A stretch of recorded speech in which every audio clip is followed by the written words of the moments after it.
Delight IAS पर आप सभी का एक बार फिर से बहुत बहुत स्वागत है। एक बहुत ही इंपॉर्टेंट चीज मैं आप लोगों से डिस्कस करना चाहूंगा। देखो, इस चीज को बहुत ही गहराई से समझने की जरूरत है। ठीक है, यूपीएससी की आप लोग तैयारी कर रहे हैं, है ना, आईएएस बनना है आप लोगों को, तो एक डिफरेंस समझना होगा आपको। ठीक है, क्या डिफरेंस है, ध्यान से देखिए। आपको ये समझना है कि एक छात्र जो होता है, ठीक है, और एक जो प्रतिस्पर्धी होता है, ठीक है। आप अब जो है छात्र से बाहर आ चुके हैं। ठीक है, अब आप छात्र नहीं है। छात्र आप कब होते हैं? जब आप कॉलेज के दौर में होते हैं, जब आप स्कूलिंग के दौर में होते हैं, तब क्या होते हैं? विद्यार्थी होते हैं। अब आप प्रतिस्पर्धी हैं, कॉम्पिटिटर हैं आप। इस चीज को ध्यान से समझ लीजिए। ठीक है, अब आप पूछेंगे कि सर इसमें और इसमें डिफरेंस क्या होता है? काफी ज्यादा समानता है, तो आपको पता है दोनों ही पढ़ाई करते हैं। ठीक है, लेकिन अगर आप अल्टीमेट लेवल पर देखेंगे चीजें, कि आपको दिखेगा कि प्रतिस्पर्धी जो है ना, इससे बहुत ज्यादा डिफरेंट होता है। कैसे?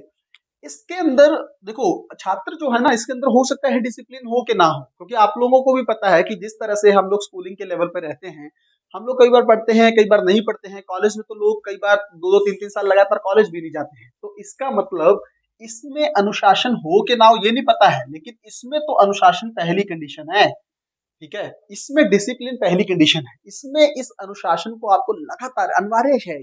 ठीक है, प्रतिस्पर्धी जब आप बन जाते हैं ना, कॉम्पिटिटर आप बन जाते हैं, तब आप सो नहीं पाते हैं। ठीक है, तब आपको ऐसा नहीं लगता है कि आप फैमिली फंक्शंस में जाएं, आप चीजें अपना टाइम जो है वो फालतू कहीं इधर उधर व्यर्थ करें। तो कहीं ना कहीं पर डिसिप्लिन जो है वो बहुत ही ज्यादा मायने रखता है प्रतिस्पर्धी के जीवन में। वो रेगुलेटेड जीवन जीता है। ठीक है, उसको पता है मुझे इतने घंटे पढ़ना है, उसको पता है मुझे इतने घंटे सोना है, बाकी टाइम एंटरटेनमेंट का मेरा जो तरीका है वो डिफरेंट है कहीं ना कहीं पर। तो ये चीज आप लोगों को समझनी है कि प्रतिस्पर्धी के जीवन में अनुशासन पहली शर्त है। छात्र के जीवन में हो या ना हो ये पता नहीं है। दूसरी चीज अगर आप देखेंगे, प्रतिस्पर्धी जो होता है ना, उसको सिर्फ और सिर्फ जीत से मतलब होता है। ठीक है, ऐसा नहीं है कि हार नहीं हो सकती है, असफलताएं भी आ सकती हैं। बट जब तक उसका अंतिम प्रयास नहीं खत्म हो जाता, जब तक वो उसकी लड़ाई में लास्ट तक बना नहीं रहेगा ना, तब तक वो अपनी अपने आप को जीता हुआ मानेगा। ठीक है, तब तक जब तक वो जीत के लिए अंतिम प्रयास, अंतिम हथियार ना फेंक ले, तब तक वो लगातार ये मन में सोच के चलता है कि मुझे जीतना ही है। ठीक है, हार मिल जाए अलग बात है, वो तो देखो उसका कोई एक वो नजरिया अलग है। ठीक है, उसके बाद भी बहुत सारी चीजें आप लोग सीखते हैं, लेकिन जो प्रतिस्पर्धी होता है ना, उसको जीत से मतलब होता है। ठीक है, वो दुनिया से अलग होता है।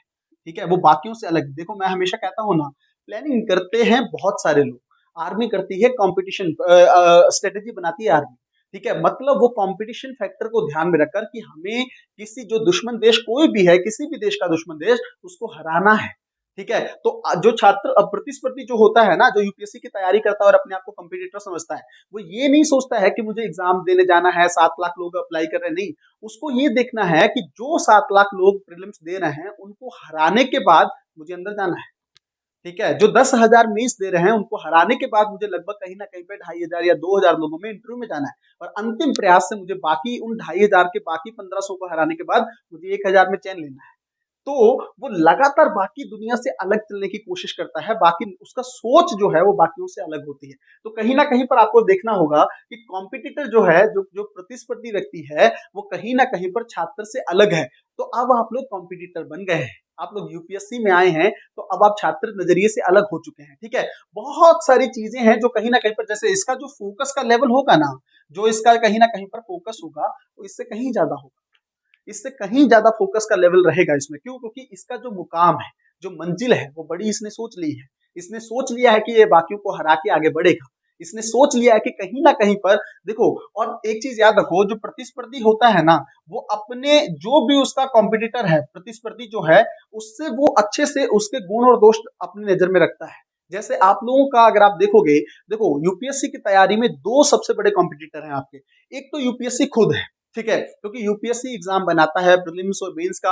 आप लोगों को लेवल देखना है कि यूपीएससी किस तरह से क्वेश्चन फ्रेम कर रहा है, तो अपना लेवल भी आप कहीं ना कहीं पर यूपीएससी के लेवल पर रखेंगे। दूसरी चीज, जो बाकी कॉम्पिटिटर्स हैं, तो आपको दोनों को गुण दोष आपको ये देखना है कि यूपीएससी की तैयारी में आईआईटी वाले बच्चे भी आ रहे हैं, एमबीबीएस वाले बच्चे भी आ रहे हैं, है ना, बहुत अच्छे लेवल का बैकग्राउंड वाला बच्चा भी होगा, जिससे आप लोग कहीं ना कहीं पर फाइट करेंगे। तो जो प्रतिस्पर्धी होता है ना, तो वो अपने दुश्मन का, जो सामने वाला कंपटीशन है, उसको कहीं ना कहीं पर उसके गुण व दोष जान कर रखता है। आप इतिहास में भी अगर आप देखेंगे ना, तो जितने बड़े राजा हुए हैं, वो तभी जीत पाए हैं जब वो सामने वाला जो प्रतिस्पर्धी राजा है, उसकी कमियों को जांच पाए। आपको ये देखना पड़ेगा कि बाकी लोग यूपीएससी में क्या गलती कर रहे हैं जो हम ना करें। बाकी लोगों की तैयारी में क्या दोष है जो हमारी तैयारी में ना रहे, है ना? बाकी लोग ऐसा क्या नहीं कर रहे हैं जो हम हमें कर लेना चाहिए कहीं ना कहीं पर। जैसे आप कुछ कुछ चीजें देखेंगे ना, रिवीजन जो है वो बाकी लोग नहीं ज्यादा करते हैं, आपको करना चाहिए। बाकी लोग डिसिप्लिन में नहीं रहते हैं, अनुशासन में नहीं रहते हैं। 2 दिन बहुत अच्छे से पढ़ेंगे, 3 दिन अच्छे से पढ़ेंगे, चौथे दिन डाउन रहेंगे। आपको वो चीज नहीं करनी है। जो आपको ये सोचिए कि जो बाकी लोग कर रहे हैं, जो कहीं ना कहीं पर उनको पीछे रख देगा, आप अगर अपने अंदर वो 2 गुण ले आएंगे, वो चीजें करेंगे जो वो लोग नहीं कर रहे हैं। जैसे लोग आंसर राइटिंग नहीं करते हैं, आप लोगों ने देखा होगा यूपीएससी में आंसर राइटिंग को नजरअंदाज कर दिया जाता है।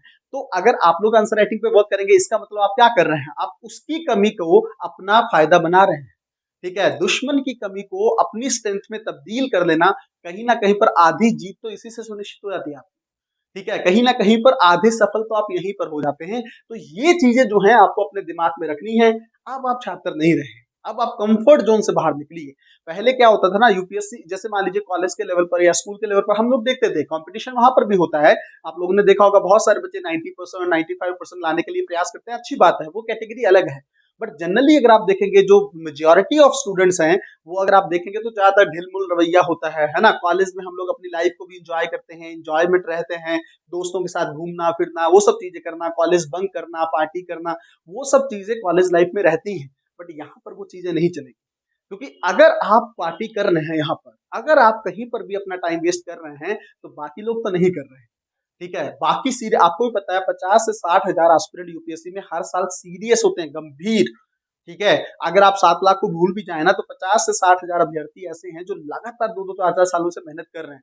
तो जिस दिन आपके मन में ये आए कि मेरा आज मन है मैं कहीं घूमने चला जाऊं, मेरा आज मन है कि मैं पार्टी कर लूं, ये सोचिएगा वो उस टाइम पे पार्टी नहीं कर रहा होगा, वो उस टाइम पे घूमने नहीं गया होगा, वो टाइम वेस्ट नहीं कर रहा होगा, वो कहीं ना कहीं पर आत्म अनुशासन का पालन कर रहा होगा जिस टाइम पे आप नहीं कर रहे हो। तो ये चीजें अगर आप ध्यान में रखोगे, कहीं ना कहीं पर मंजिल पाना उतनी ही आसान होगी। ठीक है, मंजिल, ये यात्रा जो है ना, इसमें आप लोगों को यही चीजें देखनी है। हालांकि किसी को इस तरह से नहीं पुश करना है कि आप किसी को हर्ट करके आगे बढ़ो, नहीं, वो तो है, लेकिन हर्ट आपको मन में करना है। आप मन में सोच के चलो कि हाँ, सही समय आने पर हम फाइट करेंगे ना। कंपटीशन में जब आप लोग अखाड़े में जाएंगे, तब कहीं ना कहीं पर आपको उन सब लोगों से लड़ना है, उन सब लोगों से फाइट करनी है। तो अपने आप को इतना मजबूत बना लो, इतना मजबूत बना लो, और इस चीज का जो डिफरेंस है इसको अच्छे से समझ लो। कहीं ना कहीं पर यूपीएससी की तैयारी आपकी बहुत आसान हो जाएगी। मुझे लगा इस चीज को समझना चाहिए। बहुत ही बारीक चीज है, लेकिन इसको अगर हम लोग अच्छे से समझ लेंगे, बहुत आसान हो जाएंगी चीजें। मिलते हैं अगली वीडियो में, तब तक अपना ध्यान रखिए, अपनी पढ़ाई को बहुत अच्छे तरीके से करते रहें। बहुत बहुत धन्यवाद।